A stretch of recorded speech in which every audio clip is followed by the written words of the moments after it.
और ये 24 टेम्परेचर पे सेट है। हम ये देखना चाहते हैं कि ये एसी का हालत बहुत बुरा है।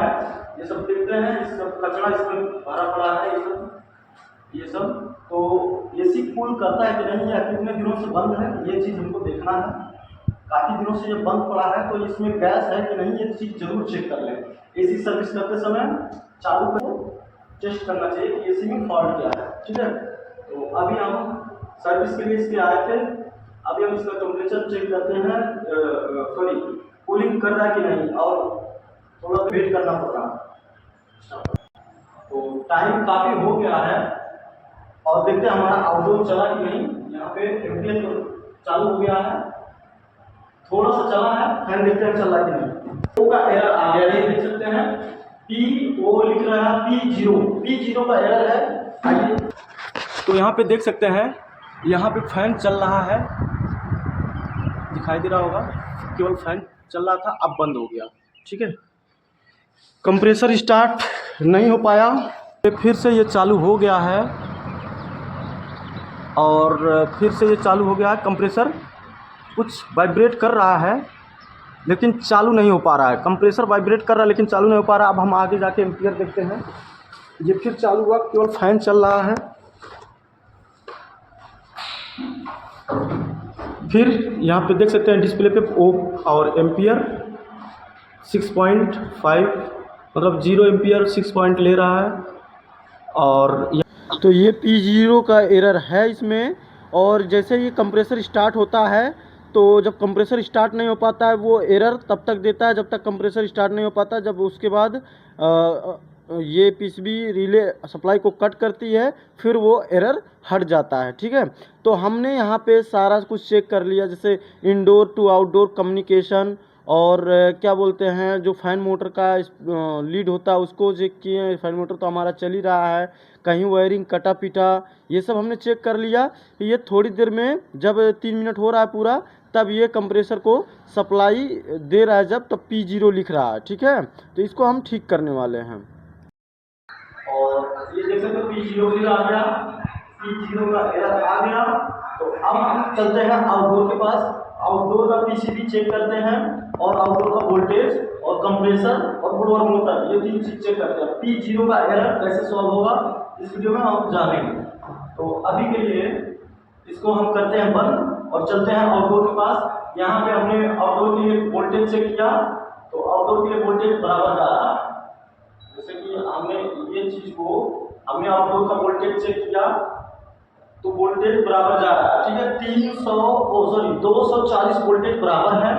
अब हम आउटडोर के पास चेक करते हैं क्या क्या फॉल्ट हो सकता है, वो सब चेक करेंगे, उसके बाद क्या होगा बताएंगे। तो अब हम जो है इसका जो कवर होता है आगे का फ्रंट वाला और ऊपर वाला, इसको हम ओपन करके तब फॉल्ट को चेक करेंगे। अभी ये चीज़ हमारा खुल चुका है, देख सकते हैं ये कंप्रेसर का लीड है। सबसे बड़ी बात यह है तो ये फ़ैन का जो लीड है, फ़ैन को हम चेक करते हैं लेकिन फ़ैन हमारा चल रहा है और कंप्रेसर केवल नहीं स्टार्ट हो पा रहा है, स्टार्ट नहीं ले पा रहा है। फ़ैन हमारा चल रहा है, कंप्रेसर स्टार्ट ले रहा है लेकिन वो ऑटो कट हो जा रहा है। तो सबसे पहले हम कंप्रेसर को ही खोलेंगे, बाकी वोल्टेज अगर हमारा नहीं बनता तो कुछ दूसरा एरर आता। और यहाँ पे एक बार हम कंप्रेसर को टेस्ट करते हैं। कंप्रेसर को टेस्ट करने के लिए हमारे पास कंटिन्यूटी रेंज पे सेट करना है और कंटिन्यूटी रेंज पे सेट करके एक बार बीप बजा लें। ठीक है, अब हम जो है ये 3 जैक हैं, तीनों एक ही जैक में 3 लीड है, तीनों पे बारी बारी चेक करेंगे। पॉइंट सेम आना चाहिए। तो यहाँ पे 1.9, तो इन दोनों पे, इस पे भी 1.9 और इन दोनों पे इस पे भी 1.9। तो हमारा कंप्रेसर तो 100% ठीक है, फॉल्टी नहीं है, क्योंकि ये थोड़ा बहुत स्टार्ट ले रहा है। तो अब हम एक बार पीसीबी का ढक्कन देते हैं। इसमें डाटा होता है, एरर कोड का जो भी डाटा होता है इसमें लिखा होता है कि कब किस एरर कोड पे क्या ख़राब क्या फॉल्ट हो सकता है। तो हम जो है इसका जो पैनल है इसको हम खोलेंगे और खोल के दिखाते हैं।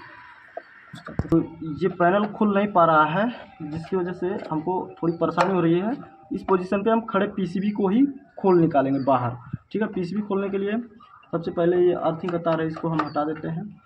और पीसीबी को हम खोल के बाहर उतारते हैं, उसके बाद आपको उस दिखाएंगे। को बाहर साइड लेने के लिए सबसे पहले हमको जैक जो होगा उस जैक को हम निकालते हैं, और इस पोजीशन पे अगर आपका कभी भी P0 का एरर आता है, पंखा चल रहा है, वोल्टेज आ रहा है, कंप्रेसर स्टार्ट नहीं ले पा रहा है, तो आपको डायरेक्ट आउटडोर पीसीबी ही खोलना है, क्योंकि इसमें जो आईपीएम होता है उस आईपीएम में ही कोई फॉल्टी होता है तभी। तो उस पोजीशन पे कभी कभी ऐसा होता है कि पीसीबी रिपेयर भी हो जाता है, अगर रिपेयर नहीं हो पाएगा तो आउटडोर पीसीबी नया डालना पड़ेगा, ठीक है। तो यही चीज़ दिखाने के लिए हम पीसीबी को खोल के बाहर निकालते हैं। आप कैसे निकालेंगे, एक एक जैक को छटका देंगे और एक एक स्क्रू को खोलेंगे, पीसीबी को उतार लेंगे हाथ में नीचे लेके, फिर हम आपको विस्तार रूप से समझाएंगे आईपीएम क्या होता है और किस वजह से ऐसा ऐसा फॉल्ट आता है एसी में, हम आपको ज़रूर से दिखाएंगे। क्योंकि हमने पहले ही इंडोर में एरर देखा, हमने वोल्टेज चेक कर लिया है, वोल्टेज है, और जैक में हमने कंप्रेसर को चेक कर लिया है, फैन मोटर हमारा चल रहा है। तो अब हम यहाँ पे पीसीबी का एक चैट होता है जो कंपनी बना के देती है, उस चैट में P0 का जो एरर होता है उस क्या लिख के दिया है उसको भी हम आपको दिखाएंगे। उसके बाद क्या करना है हम आपको बताएंगे।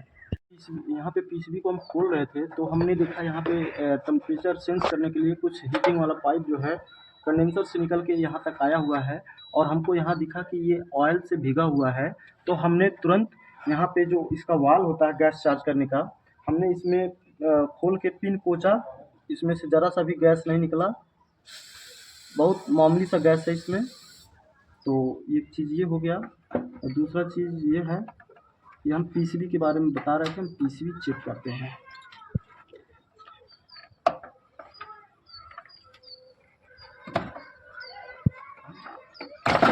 हमने सब लगभग सब कुछ खोल लिया है, एक सेंसर रह गया ये, बाकी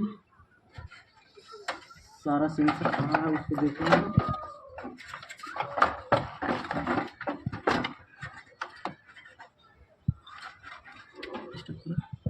तो हमने पीसीबी को खोल दिया है, अब इधर दिखाइए थोड़ा सा। कंप्रेसर स्टार्ट नहीं ले पा रहा, बाकी फैन ऑन चल रहा है। ये जो आईपीएम होता है यहाँ से फॉल्टी है, ठीक है। तो इसको हम भेजते हैं रिपेयर के लिए, अगर हो जाता है तो ठीक है, नहीं तो खड़े पीसीबी चेंज करना पड़ेगा। आउटडोर का ही पीसीबी खराब है। अगर P0 का एरर आता है तो आप अपना फैन और कम्युनिकेशन वायर और वोल्टेज चेक कर लें, और अगर ये सब सही है तो आप आउटडोर पीसीबी को रिपेयर के लिए उतार लें, और उसके साथ इंडोर पीसीबी भी हमको खोलना है, हम दोनों साथ में ले जाएंगे। इंडोर का पीसीबी खोलने के लिए हमको मेन वायर हमने निकाल दिया, और ये कम्युनिकेशन आउटडोर का कनेक्शन वायर हमने निकाल दिया। स्विंग मोटर का जो जैक है उसको हमने हटा देना है, और उसके बाद हमको जो फ्लोअर मोटर होता है अंदर का उसको छटका देना है। अब धीरे धीरे सारा चीज आराम से निकाल देना है, और जब थोड़ा सा टाइट होता है, थोड़ा आसानी से निकलता नहीं है, ध्यान से निकालना चाहिए इसको। और अब ये हमारा पीसीबी इंडोर का निकल गया। हमको ये ब्लोअर मोटर की ज़रूरत नहीं पड़ेगी, हम डिस्प्ले के साथ इसको ले जाएंगे।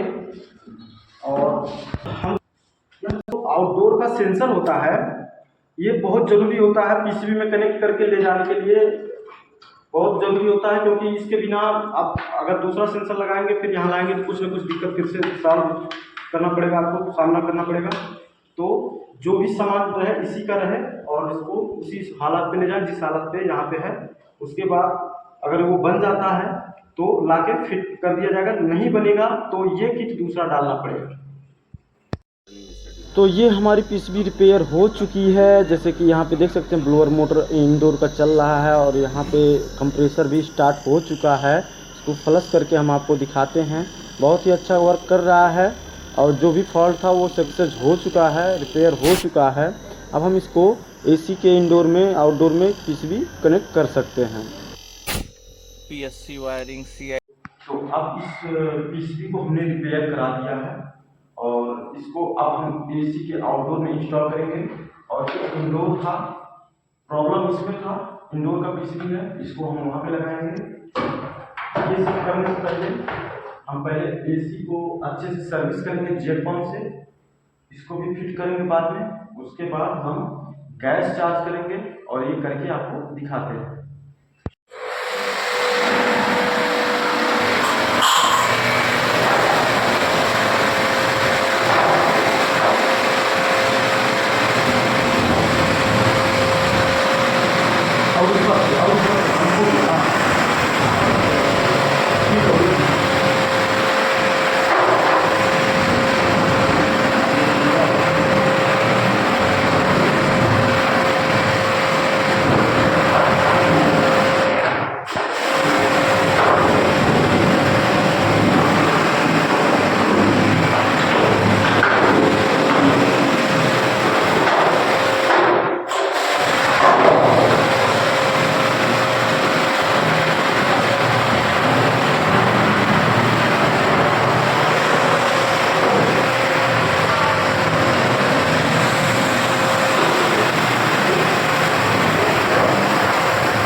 पलटा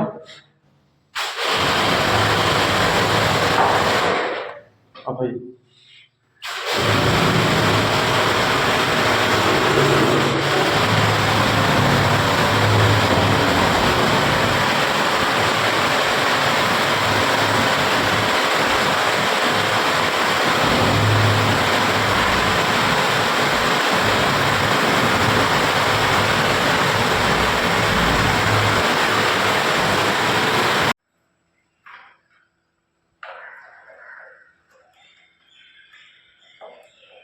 इसका पीसीबी हम इंडोर का कनेक्ट कर दे रहे हैं।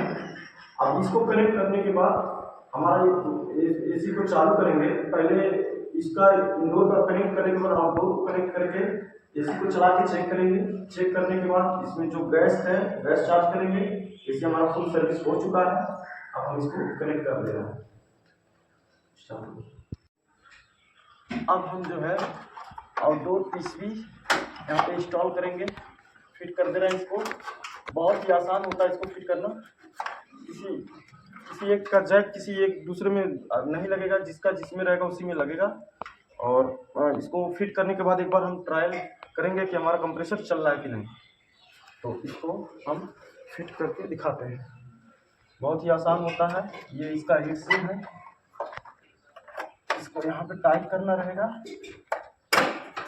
और हम वो फिट करके दिखाते हैं।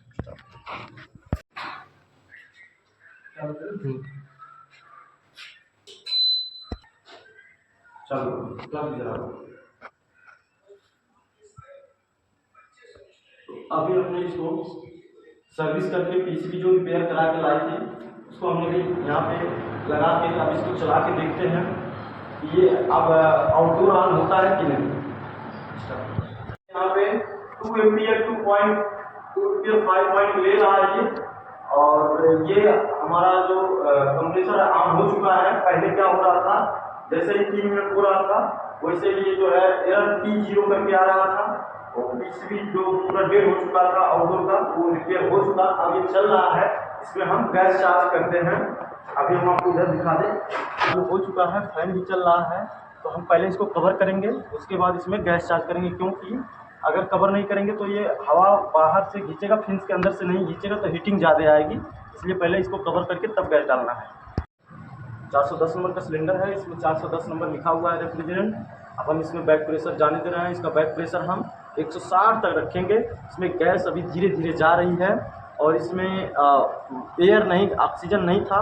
जो भी इसमें थोड़ा बहुत था, हमने इसको डिस्चार्ज करके उसके बाद नया फिर से गैस सिलेंडर को खड़ा करके डाल रहे हैं। अभी गैस जा रहा है। इसका बैक प्रेशर हमको 150 तक मैक्सिमम रखना है। उसके बाद एसी हमारा कूल करेगा, ठीक है। तो फ्रेंड्स इधर देखो, तो फ्रेंड्स अब ये जो है एसी अच्छे से बन चुका है। इसका सर्विसिंग, इसका जो भी डेट पीस भी था वो रिपेयरिंग, गैस वैस नहीं था, सब हमने इसमें कंप्लीट कर रखा है। सब कुछ ठीक ठाक है। अब इसको हम करते हैं बंद और मिलते हैं नेक्स्ट वीडियो में। कूलिंग बहुत ही अच्छा आ रहा है, अंदर जाके देख लीजिए।